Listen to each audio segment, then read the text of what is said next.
Bismillahirrahmanirrahim.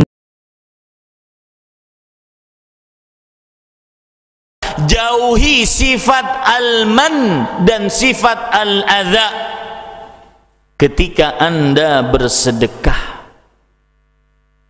Jauhi sifat al-man dalam tanda kurung, yaitu mengungkit-ungkit pemberian.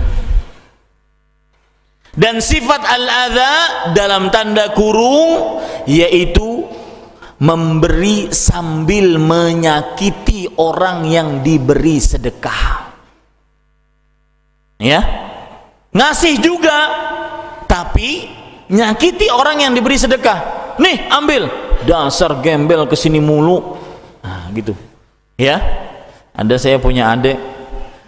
Kadang-kadang subhanallah, sebagian orang, ya, kadang ke tempat kita, dan itulah manusia. Kadang ke tempat seseorang minta sedekah. Sang adik ini marah. Kak, kenapa sih si fulan itu mintanya ke kita aja? Itu kan yang rumah masih bergedung-gedungan nggak dimintain. Tapi dikasih juga. Dengan mulutnya ngomel.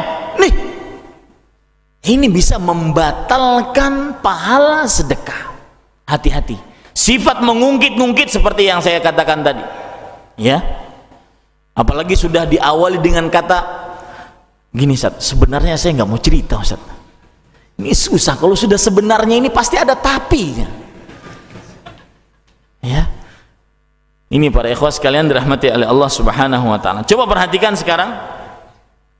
Dan di dalam ayat yang akan saya sebutkan ini ada perumpamaan yang Allah sebutkan tentang amalan yang riya. Dan salah satu bentuk riya adalah mempunyai sifat al-man, mengungkit-ungkit pemberian, atau sifat al-adha, memberi tetapi menyakiti dengan perkataan atau dengan kelakuan orang yang diberi sedekah tersebut. Coba perhatikan perumpamaan yang Allah berikan. Bagaimana sih riya? Amal hasil riya tersebut bagaimana? Dan ingatkan saya, tadi saya ingin membunuh dua penyakit ikhlas tadi. Apa dua penyakit ikhlas tadi? Yang pertama apa? Ingin dipuji, disanjung. Yang kedua apa? Ingin dapat hadiah. Kita akan obati dan kita akan tebas penyakit itu nanti. Ingatkan saya setelah ini, ya. Coba perhatikan ayatnya. Allah Subhanahu wa taala berfirman, "Ya ayyuhalladzina amanu," di dalam surat Al-Baqarah ayat 264. Wahai orang-orang yang beriman. Dan ada faedah menarik secara tafsir. Disebutkan di dalam tafsir Imam Ibnu Katsir dan yang lainnya, Abdullah bin Abbas radhiyallahu anhuma dan juga Abdullah bin Mas'ud radhiyallahu anhu mengatakan, "Idza sami'ta Allah yaqul," jika engkau mendengar Allah berfirman, "Ya ayyuhalladzina amanu far'i biha sam'ak," dengarkan pendengaranmu, letakkan pendengaranmu baik-baik. Kenapa? Li'anna fihi amrun amarakallahu bihi aw nahyun nahakallahu an. Karena setiap ayat yang ada ya ayyuhalladzina amanu, pasti di dalamnya ada salah satu dari dua perkara. Yang pertama, imma perintah yang Allah Subhanahu wa taala perintahkan untukmu, atau larangan yang Allah larang atasmu. Coba kita uji, benar nggak perkataan beliau berdua? Dan sebenarnya tidak perlu diuji karena mereka ahli tafsir berdua. Ya ayyuhalladzina amanu, wahai orang-orang yang beriman, la tubtilu sadaqatikum bil manni wal adha. Jangan kalian batalkan sedekah-sedekah kalian dengan sifat al-man. Apa sifat al-man? Mengungkit-ungkit pemberian. Dan sifat al-adha, yaitu memberi tetapi dengan menyakiti orang yang diberi sedekah tersebut. Kemudian Allah memberikan perumpamaan orang yang riya dalam amalnya. Ingin tahu bahayanya riya apa? Perhatikan baik-baik. Kalladzi yunfiqu malahu ria'an nas, seperti orang-orang yang menafkahkan hartanya karena riya, ingin dilihat oleh manusia. Wala yu'minu billahi wal yaumil akhir, dan tidak beriman kepada Allah dan hari akhir.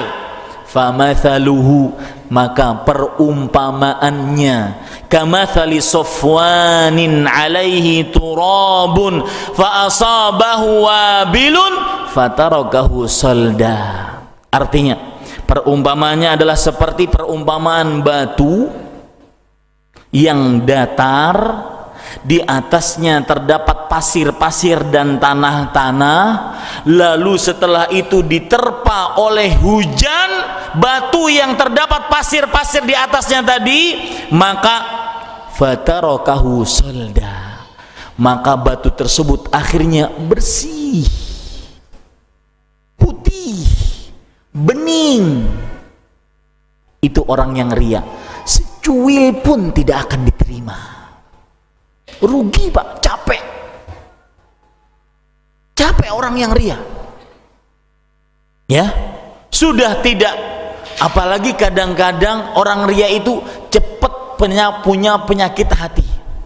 Kalau sudah dibantu nggak terima kasih lagi, habis sudah diterima kasih, oh terima kasih ya jazakallah khair, sudah dibantu emang sih terima kasih jazakallah khair, masa gitu doang, ingin yang lain. Subhanallah. Makanya tidak salah Sahal bin Abdullah Tasturi mengatakan ketika beliau ditanya ayyu syai'in ashaddu 'ala nafs, apakah sesuatu yang paling berat untuk dilakukan oleh seseorang, beliau mengatakan al-ikhlas, ikhlas. Kenapa demikian?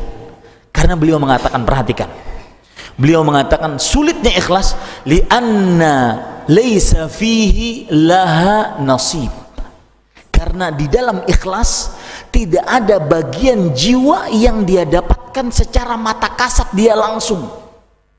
Untuk memahami perkataan beliau ini saya ingin bawakan cerita. Bapak kerja jadi PNS ataupun jadi pekerja apapun, Bapak kerja dari mulai misalkan dari jam 8 sampai jam 3 ya. Kenapa kita mau kerja setiap hari loh, selain hari libur? Kenapa kita mau kerja? Ayo Pak, angkat tangan. Kenapa mau kerja? Karena ada duitnya setelah itu, ada hasil yang kita dapat, ada hasil yang kita bisa lihat dengan mata kasat kita. Betul apa tidak? Ya. Kenapa kita mau kerja?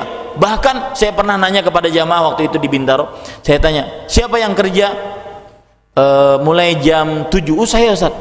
Otomatis di Jakarta macet kan, jam berapa keluarnya? Jam 5 pagi Ustaz, setelah sholat subuh langsung kerja ya, untuk mendapatkan apa? Di awal bulan atau di akhir bulan ada hasilnya, makanya kita semangat kerja. Nah ikhlas tidak ada seperti itu. Kadang ikhlas, orang ikhlas tidak tercatat namanya sebagai penyumbang. Kadang orang yang ikhlas tidak terkenal sebagai ahli ibadah. Kadang orang yang ikhlas dia tidak dikenal sebagai ahli ilmu. Kadang orang yang ikhlas bahkan dicela ibadahnya. Ente kayak doang, rumah gedongan, sedekahnya mana? Padahal masjid di samping 100% dia yang bikin. Coba Pak, bayangkan Pak, tadi malam kita sholat semalaman suntuk, bahkan hampir sepertiga malam terakhir kita sholat. Pagi-pagi setelah sholat subuh, Din, dasar molor mulu ente. Gimana tuh gondoknya? Ya kan? Capek kita nahan ngantuk, pagi-pagi dituduh tidak sholat. Coba, masa kita harus ngomong, iya saya sholat? Kan enggak. Saya juga ingat perkataan Ustadz Al-Maududi rahimahullahu ta'ala. Orang contoh ini datang dalam keadaan yang lain juga ya. Contoh orang yang tidak ikhlas. Di antaranya misalkan kata beliau, Din, ente Senin puasa enggak? Waktu itu hari Senin ya.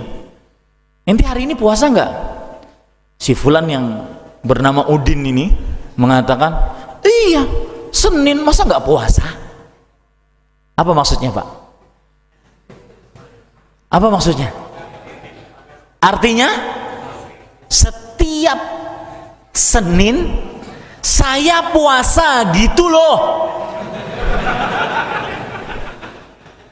Nah, ini yang datang dalam bentuk yang lain. Sulit Pak, ikhlas itu sulit. tetapi tidak mustahil, dan ganjarannya sangat luar biasa. Salah satu ganjarannya Bapak tahu, bisa menghapuskan dosa besar. Ingat cerita dalam riwayat Bukhari dan juga Muslim, seorang perempuan bagaya min bagaya Bani Israel, perempuan wanita pekerja seks komersial, ketika melewati seekor anjing yang sedang berputar-putar yutifu birokiyah, berputar-putar di sekitar sumur. Anjing ini kehausan, dia melihat, si perempuan tersebut melihat anjing ini kehausan, dia turun cuma punya 2 tangan, punya 2 kaki. Bagaimana dia mengambil airnya? Dengan high heel dengan sepatu yang tinggi, hak tinggi dia bawa, kemudian fasaqatha, dia minumkan kepada anjing tersebut, faghufira laha bi, diampuni dosanya. Syekhul Islam Ibnu Taimiyah rahimahullah mengatakan, salah satu tanda si perempuan tersebut ikhlas adalah dia tidak bisa berharap terima kasih dari seekor anjing. Ya, ini para ikhwan yang dirahmati oleh Allah Subhanahu wa taala.